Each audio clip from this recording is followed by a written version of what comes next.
My name is Mukhtar Dair Osman. I'm the chair Garissa Human Rights Network, a member of Garissa Civil Society, and also a member of Gender Technical Working Group.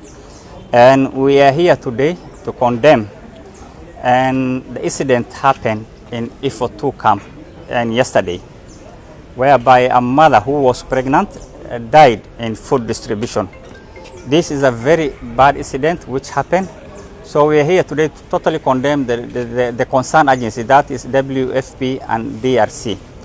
This incident was an incident which is was avoidable because we know as the policy of WFP that whenever they are distributing food in the camps, they are supposed to look at the issue of the elderly, the children, and the pregnant women. But a mother died.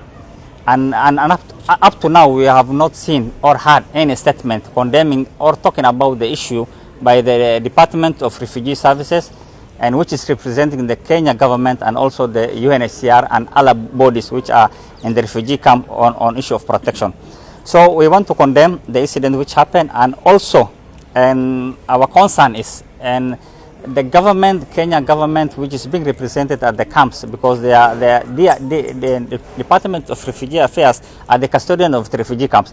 They are supposed to protect the vulnerable community refugees there. So I think our concern today is that the government of Kenya and the UNHCR, they are busy, and having meetings and also concern with the Shirika plan. Shirika plan is of no priority to the refugee camps. Refugees now, the vulnerable poor mothers are dying in food distribution. So what is the benefit of Shirika plan to the refugees and the host community? So I think, and our concern is we are condemning that incident, and this incident maybe have been happening even before, and it was being put under the carpet. So our UNHCR and the other protection, not only UNHCR, there are many other protection agencies within the camp, over 20 of them, and none of them has really and talked about the incident which happened to the mother. This is a life, 2 lives of a mother and a children who have died, and they have died only because of food distribution. That is a very unfortunate incident. So I'm here today and my other colleagues to condemn this incident, and thank you so much. Kim Shurie, I'm the Muhuri County Coordinator. We are gathered here today to condemn the loss of lives of a mother and her unborn child at Ifo 2 camp in the Dadaab refugee complex. It is very unfortunate that this is happening in this era, almost 3 decades later, when we know that there have been mechanisms in place where when it comes to food distribution and food rationing, these refugee agencies could use to do their work perfectly. It is very unfortunate that we have many agencies working in the protection field in that camp that have not come out to condemn this issue yet, and it has taken now the efforts of other human rights groups within Garissa to first condemn this issue, and the WFP and the UNHCR agency and also the DRS. We want to know why they are not coming out to clearly put out why this happened in this era. Given that they are the ones who advocate for the safeguarding policies, the do no harm principle, where they are supposed to put the lives of those the less fortunate, those are the expectant mothers, people living with disabilities, the elderly, and all these people. So we are here to condemn the act that happened yesterday, and we are here also to put out a statement to this the UNHCR agency, the WFP, and also the DRS. To be more precise, that if no swift action will be taken by them, we are going to pursue even legal actions in our disposal. Thank you. My name is Fatuma Ahmed Badi, representing the human rights organizations in Garissa County and women's rights organizations. We are here to condemn the incident which has happened at the Dadaab refugees camp. As the women's rights defenders, we are saying that this case which has happened was not even reported, and it's very unfortunate for even our international organizations who are based in Dadaab, because how many other cases are not reported? Sexual and gender-based violence cases are just happening and they are not reported. We are here to condemn, and we want to tell you that we are coming for you without fear or favor. You will see us on the grounds. and we condemn this incident which has happened. And women's rights are human rights, and children's rights are human rights. We are here to condemn. Thank you. My name is Mohammed Osman Ibrahim from Garissa Mediation Council, faith-based organization.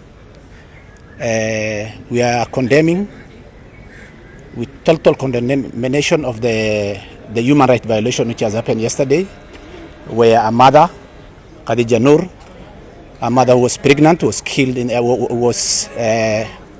who died in the process of now looking for ration food in the Ifo camp 2. Now, as faith-based organization and the civil society from Garissa County, we are here to condemn that incident because of the loss of the life of the mother and her daughter. Remember, we have a lot of stakeholders in the refugee camps. We have the host communities, we have leaders. I happen to work with Care International for a period of 10 years, from 92 to 2002. During the Care, I remember very well, they used to distribute the food very well with queues for different categories of people, special women, PDWs, and all this. But of late, after 30 years ago, we can see now that the issue of now considering the special needs people, the disabilities, the women, the children are not considered. And that's why we are losing lives. So we want now to ask the stakeholders who are concerned with the distribution of that food to compensate that mother. We are asking for justice of that mother to be paid her dues. Remember, we are refugees, they are refugees, but they have international obligation and rights which is protecting them. So we are asking as a civil society the right of that woman, her blood, to be compensated. We are asking for that, and we are making a follow-up. I represent Garissa Civil Society and Human Rights Network, together with my colleagues here. Today is a very sad day for us, where we lost a 9 months pregnant mother with an unborn child.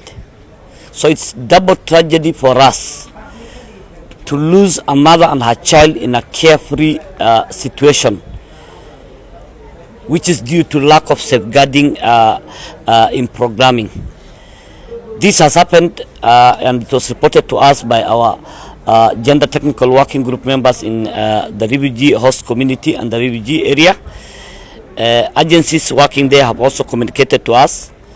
It is unfortunate and sad that in this era of today, when systems and efficiency models of practice of handling humanitarian situations are there, when we have BVR system that the UNHCR and other agencies are utilizing, when we have systemic way of distributing food and other items are in existence, it's very unfortunate we lose a mother and her child, and yet we don't have a situational report, an explanation, or a word of condolence from those who are concerned.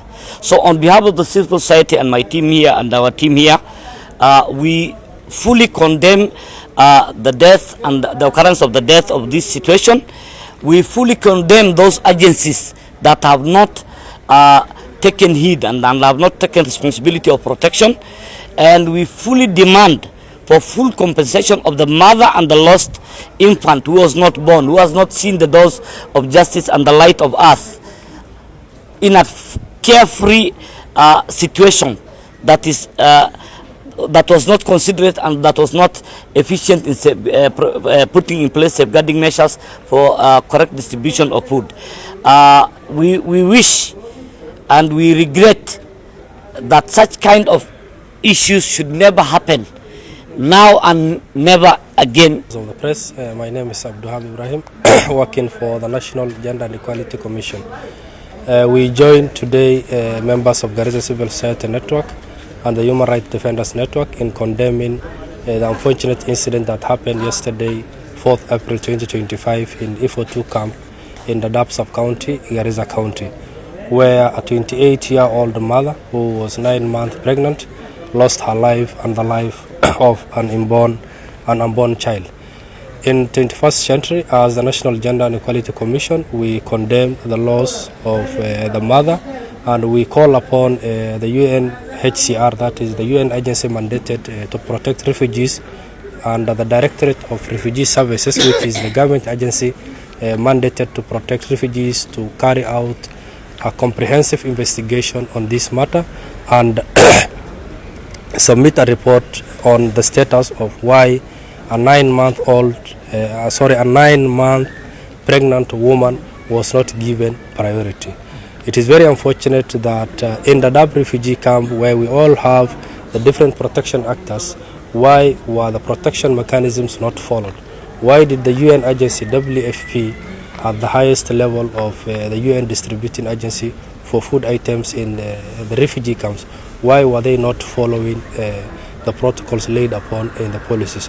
So as the National Gender and Equality Commission, we call upon the humanitarian agencies when doing humanitarian services to kindly consider priorities for the special interest groups, specifically lactating mothers, pregnant women, persons with disabilities, and the elderly, so that at least they can be given priorities when getting such services. We thank the different agencies for providing such services, but we call upon the actors to at least provide those protective mechanisms. So as a commission, we partner with all agencies, both at the government level and also at the civil society level, to protect and also advocate for the rights of special interest groups.